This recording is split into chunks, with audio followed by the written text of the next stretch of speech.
parents refused to babysit with my son while I was away on a business trip. "It's not our problem, take him away," they said. I told them that I refused to pay their bills, and then, when my parents flatly said, "It's not our problem, take him away," I thought I had misheard them. This wasn't some random neighbor. This was my son they were talking about. I never expected my parents, who I'd bent over backwards to support, to treat their grandson like this. I'd always helped them with everything, paying their bills, rent for the garage where they still stored stuff, whatever they needed. But this time they crossed the line. It all started 2 weeks ago when I asked them if they could watch Liam, my 6-year-old son, while I had to travel for work. I don't usually ask them for favors, especially long-term ones, but this trip was crucial and there was no one else. They hesitated, like I was asking them to move mountains, but they finally agreed. I could tell they weren't thrilled about it, but they were his grandparents. How bad could it be? The first few days were quiet. Liam would call me at night and tell me that Grandma made him eat too many carrots, or that Grandpa fell asleep while watching TV. Typical stuff. But on the third day, the tone changed. Liam sounded frustrated, almost sad. He wanted to play, but they kept telling him they were tired. He didn't understand why they were so cold. I thought maybe it was just a bad day, so I told him to hang in there and I'd call his grandparents to check in. That's when things started to unravel. When I called my mom, I expected her to rant about how energetic Liam was. Instead, she said, "We're tired of babysitting. He's your kid, not ours. You need to figure this out." I tried to stay calm, reminding her that they had agreed to watch him for 2 weeks. They had barely made it 3 days. She wasn't having it. "We're old, Justin. We don't need this stress. We're taking him to your sister's today." I was stunned. My sister, Emma, wasn't even expecting this. They hadn't even talked to her about it. It was as if they had dumped my son on her without warning. I was angry, but I knew that arguing on the phone wasn't going to help. I just told them, "Fine. Take him there," and hung up. After that call, I began to think about how lopsided our relationship had become. I've always been the one to go to bat for them. They've never had to ask twice when they need money or ride, or help with something around the house. But the moment I need them to do something important, it's suddenly too much for them. I wasn't going to let it go this time. That night, I sent them a simple text message. "I'm done paying your bills. That includes the $500 a month and the rent for the garage. Don't expect anything more from me." Within minutes, I had 18 missed calls and texts flooding my phone. "Pick up the phone, what's going on? We don't understand, everything was fine. Call us, Justin." I ignored each one. For the next few days, I focused on work and making sure Liam was okay with Emma. She was understanding and agreed to keep him until I got back. I called her every day to check in. My parents, on the other hand, went into a tailspin. They kept calling and texting, acting confused as if they had no idea why I was cutting them off.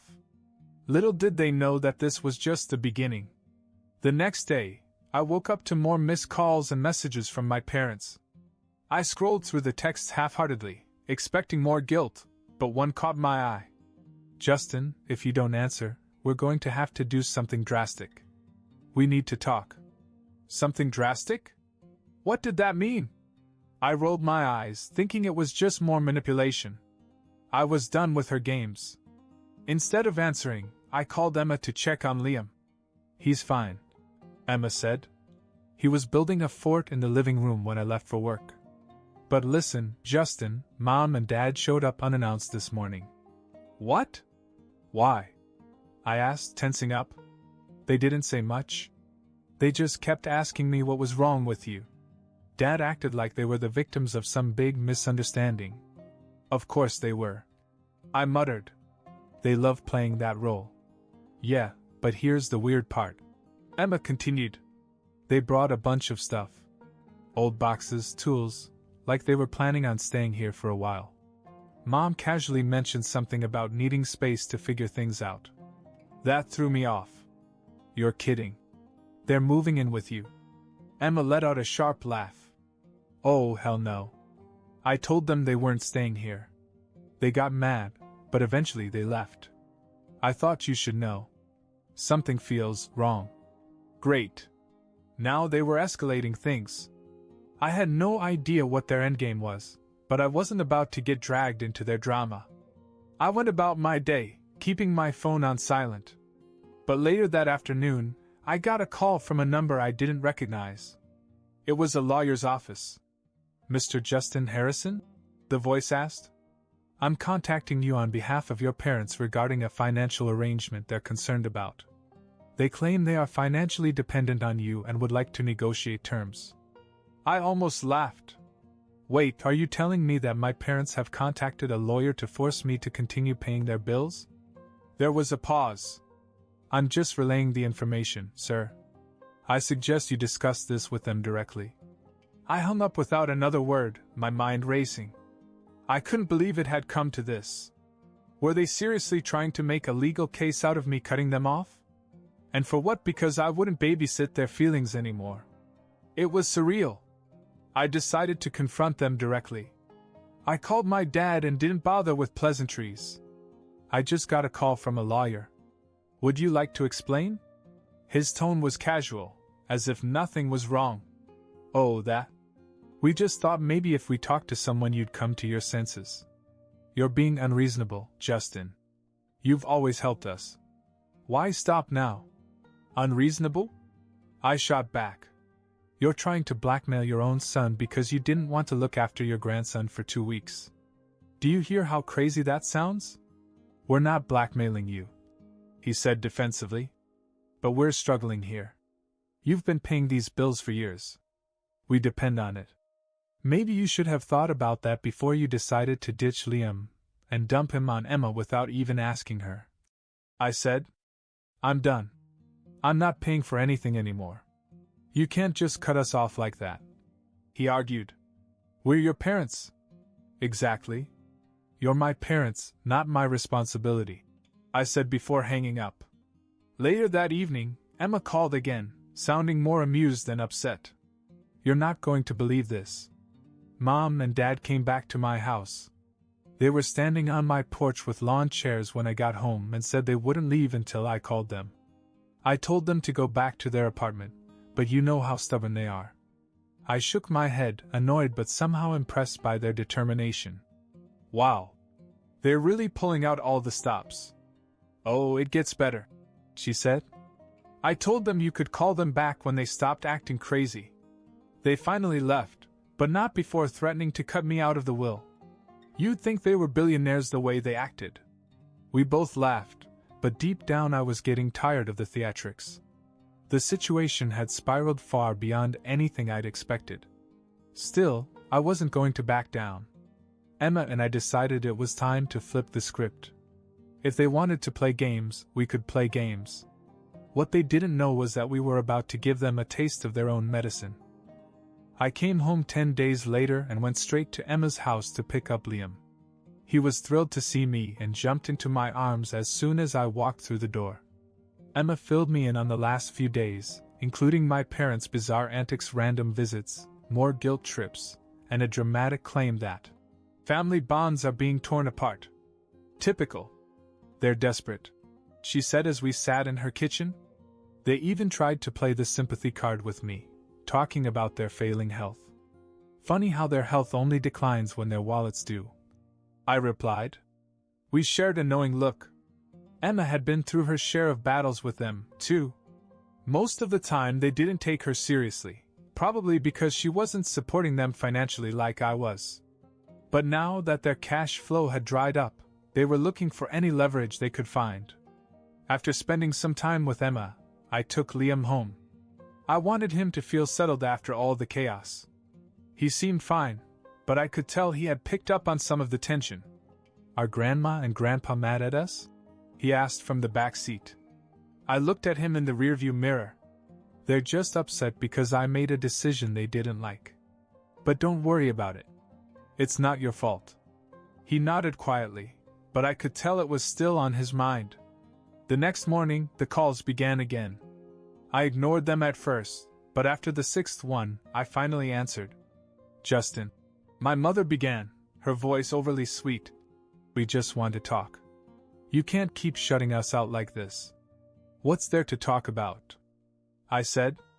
You've made your decisions and I've made mine. I'm done paying your bills. End of story. Don't be like that. She pleaded. You're putting us in a really tough spot. We've been struggling since you cut us off. Your father has chest pains from the stress.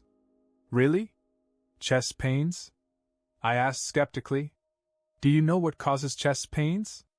Maybe trying to make your son feel guilty when you're perfectly healthy. Justin, she snapped, dropping the sweet tone. This isn't a joke. We raised you, and this is how you repay us? Raised me?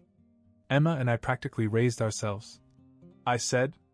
You only show up when you want something from us. And now that I'm not your bank, I'm suddenly the bad guy. We're a family, Justin. Families support each other. She said. Exactly. And where was your support when I needed you to look after Liam? You couldn't handle 3 days of babysitting without throwing a tantrum and dumping him on Emma. There was a silence on the other end before she finally said, You're being unfair. We're old. We have limits. And so do I. I said. I'm not going to argue about this anymore. We're done. I hung up the phone and turned it off. I was done playing their games. Over the next few days, they tried every tactic in the book, calling Emma to complain, leaving messages about ungrateful children, and even sending me a letter saying they would never forgive me if I didn't change my mind. Emma and I laughed it off, but we both knew they wouldn't give up that easily. Sure enough, a few days later they tried one last trick. They showed up at my house unannounced. I opened the door to see the two of them standing there, looking tired and exhausted. We just want to talk, my father said. I sighed and let them in, even though I wasn't in the mood for another guilt session. They sat on the couch, fidgeting like children who'd been caught misbehaving. We've been thinking, my mom began, and we realized that we may have been a little harsh. A little? I raised an eyebrow. We've been stressed, Justin. She continued. But we don't want to fight anymore. Let's work something out. Maybe we can compromise. Compromise? I repeated. You mean you want me to start paying your bills again? No, she said quickly. Just maybe help with a few things here and there. We're not asking for much. I stood there for a moment, watching her squirm. I could see through the act. They were trying to play nice, hoping I'd give in. But I wasn't going to fall for it. I'll think about it, I finally said, knowing full well that I had no intention of giving them a dime. They left soon after, clearly unhappy that they didn't get what they wanted. Emma called me later that night and laughed when I told her what had happened. They really think they can sweet-talk you back into paying? She said. They're unbelievable. Yeah, well, they're about to learn the hard way that I'm done being their ATM. I replied. This time I stood my ground. A few days later, my mother called again. This time her tone was softer, almost regretful. Justin, we've been thinking a lot about everything. We want to apologize for real this time. We were stubborn and we're sorry for the way we treated you and Liam. I was silent for a moment, trying to figure out if this was another trick. We're inviting you and Emma over for dinner. She continued. Just the four of us. No pressure, no arguments. We just want to work things out. I hesitated, but figured maybe they had finally come to their senses. Besides, it couldn't hurt to give them one last chance. Emma was skeptical when I told her, but she agreed to come with me. If they pull any more stunts, I'm done, she warned. We arrived at her house that evening. The smell of baked chicken and mashed potatoes filled the air, a classic family dinner. For a moment, it almost felt like old times. Liam was staying with a friend, so it was just the adults. My mom led us to the table, smiling in a way that felt a little too rehearsed. We're so glad you both came, she said, setting down a plate of food. My dad chimed in. It's been too long since we had a nice family dinner like this. I could see that Emma was already looking at her sideways, not buying the act. Still, we went along with it for the moment. We made small talk about work, Liam's school, and other superficial topics.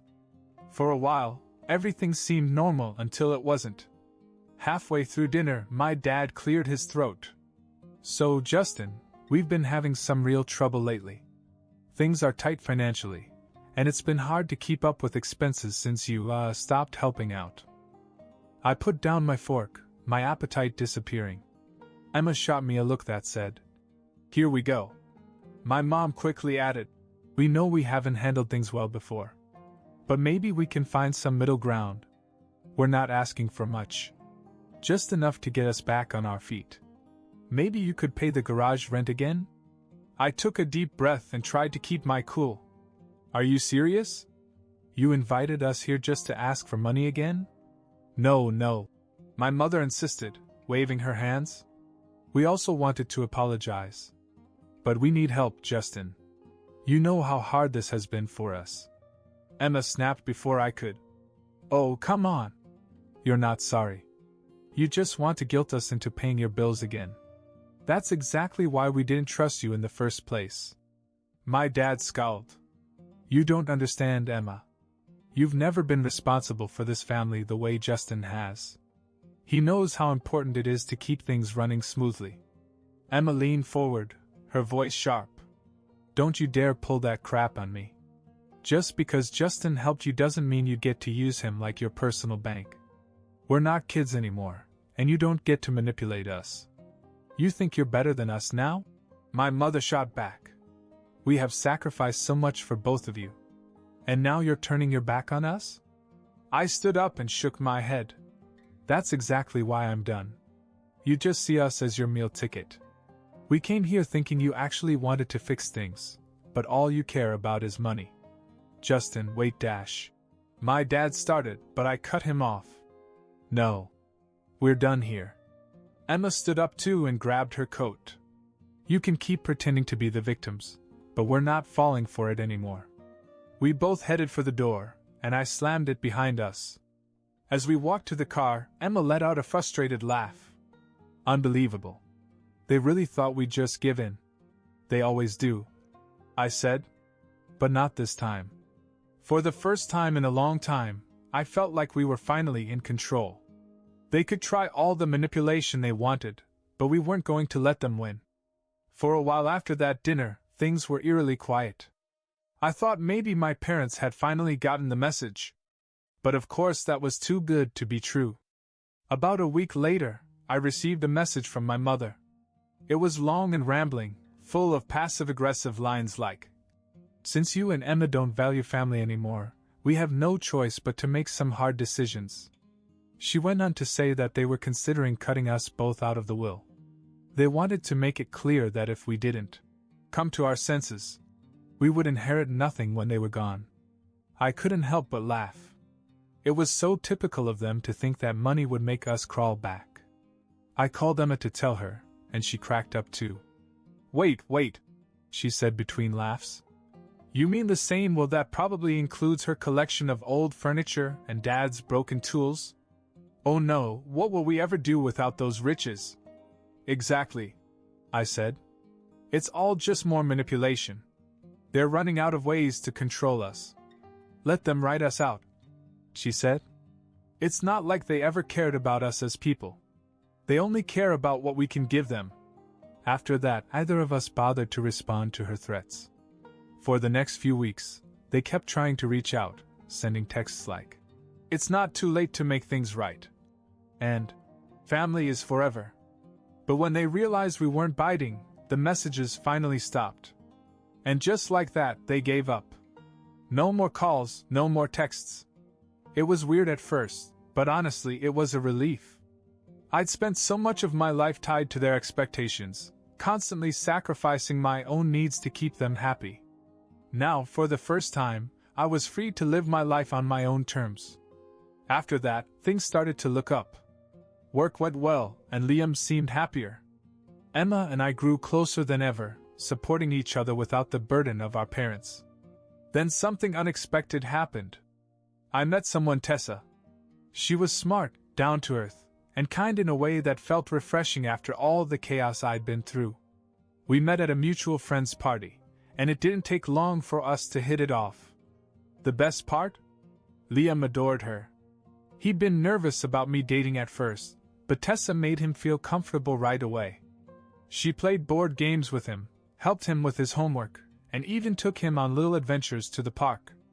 It wasn't long before he started calling her his favorite adult friend.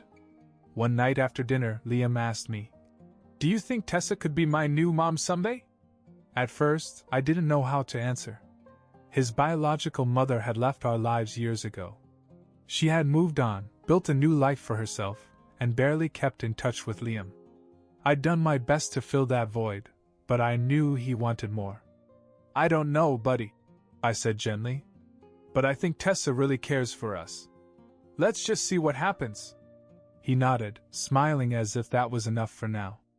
Over time, Tessa and I grew closer and I started to see a future with her. Life wasn't perfect, there were still challenges to deal with, but I finally felt like things were moving forward in a healthy way. Liam had stability, Emma had her freedom, and I had peace of mind. As for my parents? Well, they stayed calm. They'd made their choice, as had I. I didn't need their approval or their inheritance. I had my family now, the one I had built for myself. And that was more than enough. And that's how Justin's story ends. No more drama, just a clean break and a fresh start.